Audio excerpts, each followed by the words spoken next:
Also this morning, a judge ruled that state leaders cannot ban a protest leader from Capitol grounds. The decision comes as state lawmakers passed a bill in response to protests for racial justice at Legislative Plaza. News Channel 5's Eric Hild has more on the ruling and what comes next for the demonstrations. For 61 days, protest leader Justin Jones has been a part of peaceful demonstrations at Legislative Plaza. But this morning, that's the court admonishment. Let's proceed. He was in a courtroom as the DA moved to ban Jones from the Capitol grounds after several arrests, a motion that was denied by the judge. I think the government goes too far in trying to restrict the freedom of people.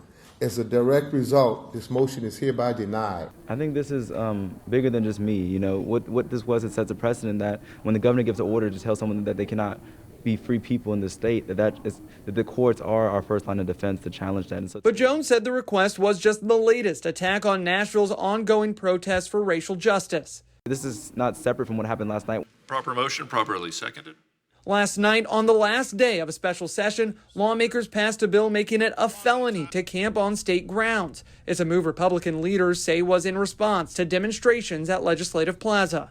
I think partially it's for that, and partially it's to prevent what has happened in other cities like Portland and Washington, D.C. As lawmakers discussed the measure, demonstrators handcuffed themselves to railings outside the Capitol in protest of the bill.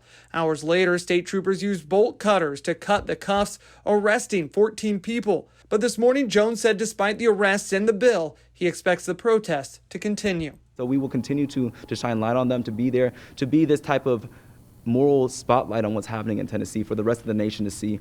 In Nashville, Eric Hild, News Channel 5. This afternoon, Governor Bill Lee said there are aspects of the bill he would have done differently, but he still plans to sign it into law.